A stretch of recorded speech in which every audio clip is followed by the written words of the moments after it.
여러분, 오늘 6장을 보게 되면 느헤미야가 이스라엘 백성들을 이끌고 가나안 땅으로 돌아와서 개혁의 일을 하기를 소원하는데, 여러분, 성벽을 개혁하고 성벽을 세우는 거 아닙니까? 그런데 4장에서 1차 방해 공작, 2차 방해 공작이 있었어요. 그걸 다 이기고 이제 예루살렘 성벽을 다 완성을 했습니다. 마지막 하나만 못하고 있었어요. 1절을 보게 되면 성벽은 다 완성이 됐는데 성벽에 무엇을 달지 못했어요? 문짝을 달지 못했다. 여러분, 아무리 성을 다 잘 전화도 문짝을 달지 않으면 성벽 있으나만 하죠. 대적들이 자유롭게 드나드는 거 아닙니까? 문짝이 중요하다. 문짝이. 그런데 오늘 말씀 보니까 문짝을 달지 못했다. 그러니까 여러분, 마지막에 문짝을 다는 시점이 오니까 대적들이 마지막까지 최악의 도전을 하게 되는 거죠. 최악의 방해 공작이 시작된 겁니다. 오늘 6장을 보게 되면요, 예컨대 산발랏이나 도비아나 게셈이라고 하는 사람이 사람들을 보내가지고 느헤미야를 협박합니다. 네가 성을 다 썼다고 하는데 문짝을 다 놔봐라, 어떻게 되나 보라 하면서 지금 나의 도움을 받으라고 하며 불러냅니다. 그리고 그 말을 듣지 않으니까 4번씩이나 해서 듣지 않으니까 어떻게 했습니까? 사람을 보내가지고 편지를 한 통 보내요. 그 편지를 보내는데 편지를 봉하지도 않고, 봉하지 않는 상태에서 누구나 막 가면서 오면서 다 편지를 볼 수 있도록 그런 편지를 하나 써서 보냅니다. 편지의 내용인즉, 내가 예루살렘 성벽을 쌓으면서 왕이 되려고 하고 그것은 피르시아 왕을 배반하려고 한다는 소문이 쫙 퍼졌다. 이 소문이 왕에게 들리면 너는 죽는 거야. 내가 도와줄 테니까 나를 만나러 와라. 이렇게 협박을 하지 않습니까? 심지어는 느헤미야와 굉장히 친밀한, 마치 친구처럼 아주 친하게 지내는 사람이 있었는데 그 이름이 스마야입니다. 오늘 10절부터 나오는 이야기인데, 스마야라고 하는 느헤미야 아주 친밀한 사람이 있었는데 이 스마야를 뇌물로 매수를 해가지고 스마야를 통해서 느헤미야에게 거짓 예언을 해가지고 너 이대로 있으면 죽으니까 성전에 가서 숨으라고 그래요. 성전은 아무나 들어갈 수 없습니다. 제사장이면 못 들어가잖아요. 제사장이 아닌 사람이 들어가면 범죄함으로 그는 죽게 되고 죽어야 마땅한 겁니다. 그런데 그를 살리는 것처럼 하면서 거짓 예언으로 거기 숨게 해가지고 죄인 취급받게 만드는 거 아니에요? 근데 여러분, 이 모든 3차 방해 공작을 다 이겨내고 개혁을 통해서 성벽을 완성했다는 얘기가 15절에 이제 나옵니다. 자, 그러면 느헤미야는 도대체 어떻게 하나님의 능력을 통해서 그 개혁을 할 수 있었을까요? 뭐함으로? 기도함으로. 오늘 구절 하반절을 보면 이 구절이 중심 구절입니다. 구절 하반절에 이렇게 얘기합니다. 이제 내 손을 힘있게 해주십시오. 이렇게 마지막에 3차 아주 강력한 방해 공작이 일어났습니다. 사단의 시험이 왔습니다. 대적의 공격이 있습니다. 우리의 성벽 개혁을 못하게 하고 있습니다. 우리의 심령을 개혁하지 못하게 합니다. 이 상황에서 내가 할 수 있는 일이 없으면 내게 힘이 없습니다. 내 손에 뭘 주십시오? 힘을 주십시오. 뭐합니까? 부르짖어 기도했다는 말이에요. 그래서 믿음이 좋다는 말은 다른 말이 아닙니다. 믿음이 좋다는 말은 뭐하는 사람? 기도하는 사람인 줄 믿으시기 바랍니다. 절대적으로 하나님의 일하심을 믿고 하나님의 역사심을 믿고 책임지심을 믿고 하나님의 능력이 못할 일이 없음을 신뢰하면서 그분께 기도하는 사람, 그분께 매달려 부르짖는 사람, 그 사람이 뭐한 사람이냐? 바로 믿음 있는 사람이요, 믿음이 좋은 사람이요, 믿음이 강한 사람이다. 출애굽기 3장을 보면요, 하나님께서 모세를 사용하시려고 하는 이야기가 나옵니다. 자, 보세요. 모세가 하나님이 쓰시고자 할 때 난 힘도 없어요, 말도 못해요, 난 능력도 없어요, 내 속에 아무 힘이 없어요, 난 능력 없어요. 그러니까 우리 하나님께서 말씀하신 것 중에 하나가 뭡니까? 내 손에 있는 게 뭐냐? 네, 지팡이 하나 있습니다. 내가 양치면서 쓰는 지팡이입니다. 그 지팡이를 던져라. 그 손에 있는 지팡이를 던지라고 해요. 뭐가 됐죠? 뱀이 됐습니다. 그 뱀을 내 손으로 잡아라. 다른 나무로 잡지 말고 내 손으로 잡아라. 그 손으로 잡습니다. 다시 지팡이가 됐습니다. 너의 손을 너 가슴 속에 넣어라. 다시 뺐습니다. 뭐가 됐죠? 여기 한센스 병이 걸렸어요. 내 손을 다시 가슴에 넣어라. 주의 말씀에 따라서 뺐습니다. 다시 깨끗해졌습니다. 너의 손은 손일 뿐이다. 내가 말한 대로 너는 손에 능력이 없다. 내 손은 사용할수록 내 힘으로 하면 할수록 실패한다. 그러나 내게 부르짖어 기도할 때 너의 손은 내 능력의 손이 될 줄로 믿어라. 그리고 그냥 모세를 부르는 거 아닙니까? 모세가 가진 것은 아무것도 없었습니다. 그는 하나님이 주시는 능력의 손을 가지고 바로에게 가서, 여러분, 전쟁을 했습니까? 아니면 싸웠습니까? 아니면 엄청난 숫자적 경쟁을 했습니까? 여러분, 모세와 아론이 가가지고 그 수많은 이스라엘 백성을 애굽의 노예에서 해방시켜서 홍해를 건너게 하고 가나안 땅을 가게 하는 거 아닙니까? 여러분, 가나안 땅을 향하여 광야를 지나가다가 아말렉을 만납니다. 아말렉을 만났을 때에 여러분 어떻게 합니까? 싸워야 되죠. 아말렉이 공격을 했기 때문에 아말렉과 이스라엘이 싸우게 됐습니다. 오합지졸 군대였습니다. 싸울 만한 능력이 없어요. 그런데 결론은 이스라엘이 이겼습니다. 자, 근데 놀라운 얘기하고 있어요. 이스라엘이 이기기 확실한데 어떻게 할 때 이겼습니까? 모세의 손이 뭐 할 때? 올라갈 때 이겼다. 아니, 모세의 손이 대단한 손입니까? 아닙니다. 모세의 손이 올라갈 때 이겼다. 내려오면 피곤하여 손이 내려지면 지더라, 이렇게 얘기합니다. 모세의 손을 올려 모세는 다 손이 피곤해서 내려지지 않도록 아론과 우리 그걸 또 받쳐줬다고 했습니다. 무슨 얘기하는 겁니까? 하나님께 부르짖어 기도하는 사람, 하나님께 매달려 간구하는 사람, 하나님께 전적으로 능력을 구하며 맡기는 사람, 그 손은 능력의 손이 되는 줄 믿으시기 바랍니다.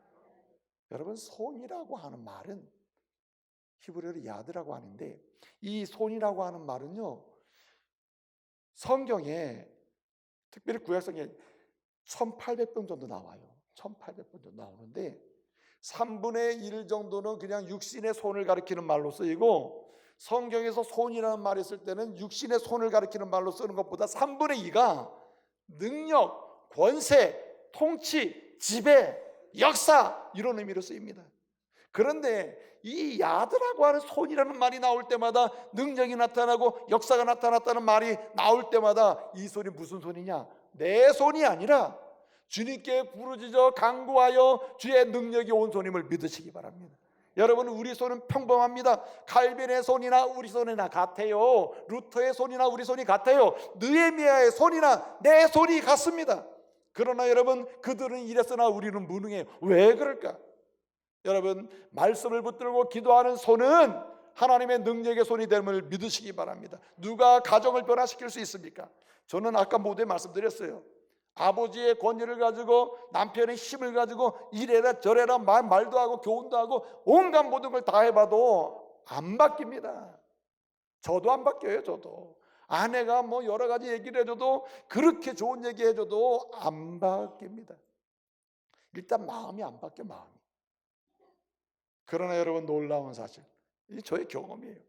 하나님을 향하여 온 가족이 모여 앉아가지고 기도하고 가정 예배를 드리고 말씀을 빼고 말씀을 읽고, 하나님이여 우리 가정이 이 말씀의 능력이 임하게 주십시오. 온유한 마음도 주시고 부드러운 마음도 주시고 용납하는 마음도 주시고 평안한 마음도 주시고 권세 있는 마음도 주시옵소서. 기도하니까 용납도 하게 되고 이해도 하게 되고 품을 수도 있고 소망 중에 미래를 향해서 나아갈 수도 있다. 여러분, 이래라 저래라 되는 게 봤습니까? 다 해봤잖아요. 교회가 여러분의 생각을 주장을 해서 교회가 변화가 일어납니까? 아닙니다. 이 대한민국이, 여러분, 우리가 손을 들어서 이런저런 주장한다고 변화된 거 봤습니까? 이런 일이 반복되고 있잖아요. 여러분, 진실로 변화, 개혁의 역사는 하나님을 향하여 부르짖어 기도가 왔는데 그 손이 주의 능력의 손이 될 때 변화가 일어남을 믿으시기 바랍니다. 우리의 헌신, 우리의 움직임, 우리의 충성, 우리의 역사, 이런 것들이 변화를 가져오게 되는 거예요. 주님이 역사하실 때. 오늘 말씀을 보면요, 그래서 큰일의 역사가 내가 있는데 그 일, 성벽, 내 사명인데 나 그거 안 하고 중단하고 갈 수가 없어. 난 지금 여기에 집중해야 돼. 집중할 수밖에 없어 하고 집중하는 겁니다.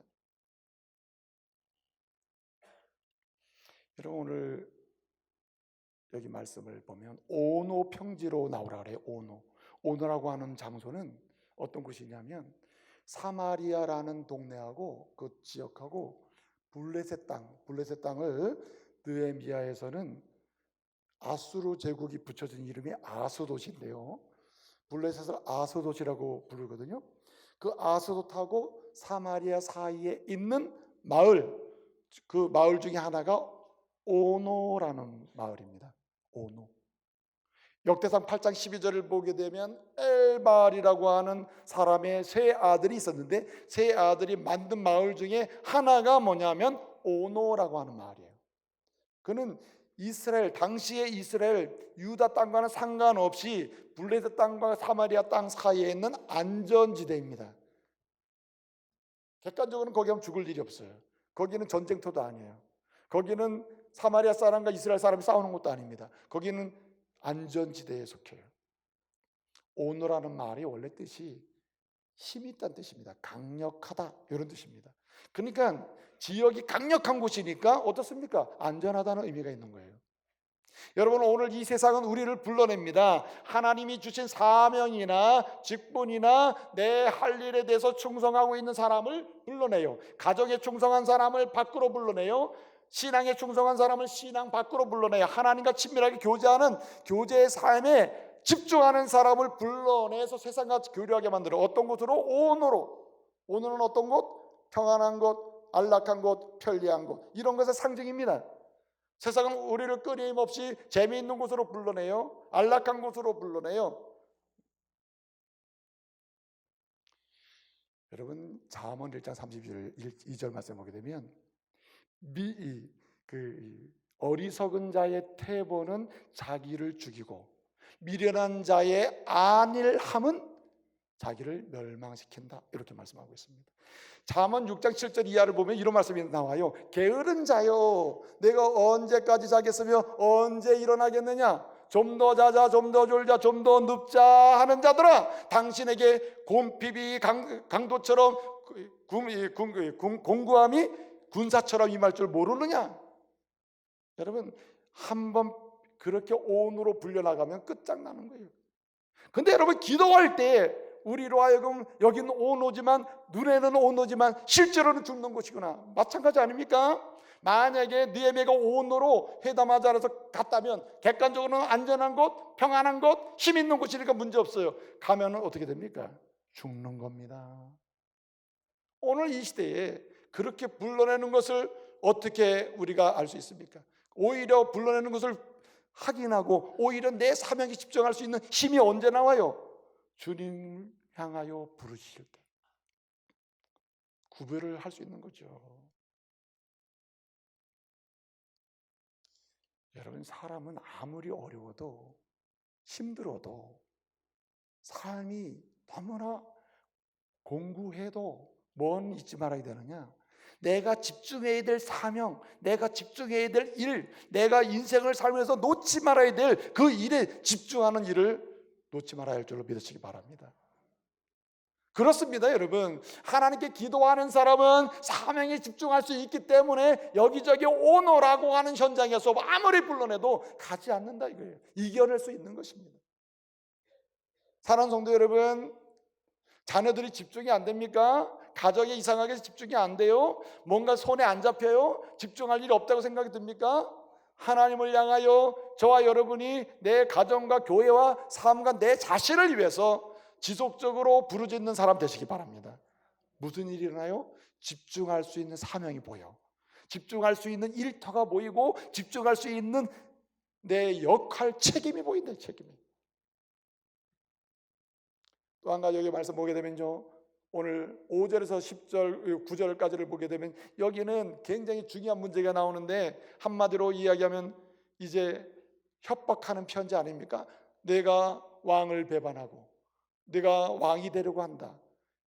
여러분, 대적들이 느헤미야와 페르시아 왕을 대적 관계로 만드는 거 아닙니까? 사실 소문만으로도 끝나는 거예요. 저 사람이 왕이 된다는 소문이 났다. 그러면 제국의 왕은 지체 없이 잘라버립니다. 죽이는 거예요. 그럼에도 불구하고 여러분, 느헤미야는 그들과 타협하지 않았습니다. 그런 협박과 소문에 귀를 기울이지 아니했다는 겁니다. 그 소문을 따라가지 아니했다는 말이에요. 여러분, 소문이 있고 그냥 소문이 있고 진실이 있습니다. 소문을 따라가느냐 아니면 말씀을 따라가느냐, 이게 중요해요. 여러분, 왜 성도들이 상처를 받습니까? 교회 상처받는 모든 이유가 말씀 때문에 상처받습니까? 어떤 성도가 무슨 성경 말씀 읽어주고 상처받아요?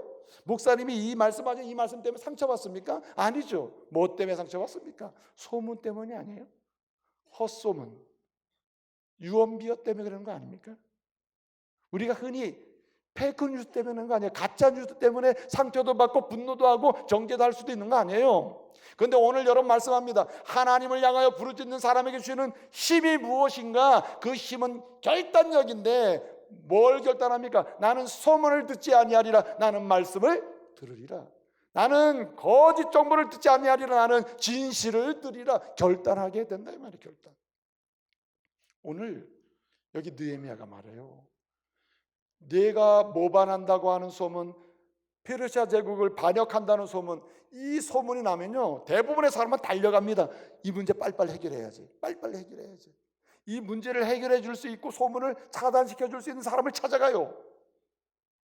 그런데 여러분, 느헤미야는 어떻게 했습니까? 찾아가지 아니했다는 거예요. 오늘 뭐라 합니까?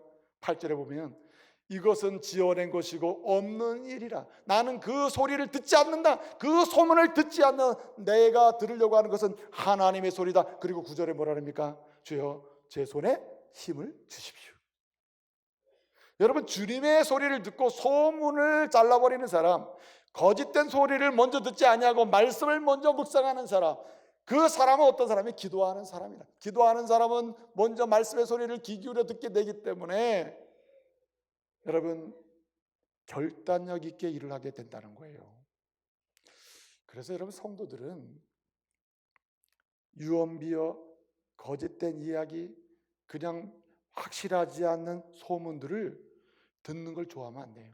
듣지도 말고 전하지도 말고 말하지도 말아야 돼요. 속삭여 하는 말은 거의 100% 거짓말이에요. 속삭여서. 원래 사실은 공개적으로 합니다. 아, 누구 집사님 이렇대 참 귀하대. 공적으로 얘기하면 문제가 없잖아요. 그런데 여러분, 항상 가짜나 거짓은 귀에 대고 얘기해야 되는 거예요. 귀에. 왜? 들키면 안 되니까 계속 귀에 대고 얘기하는 거예요. 여러분, 세상은 끊임없이 소문을 만들어내고 있어요. 거짓을 만들어내고 있습니다. 그리고 그 거짓에 하나님의 사람들을 이 소리를 듣게 해서 끌어내고 있습니다. 여러분, 느헤미야는 듣지 아니했다. 뭐였어요?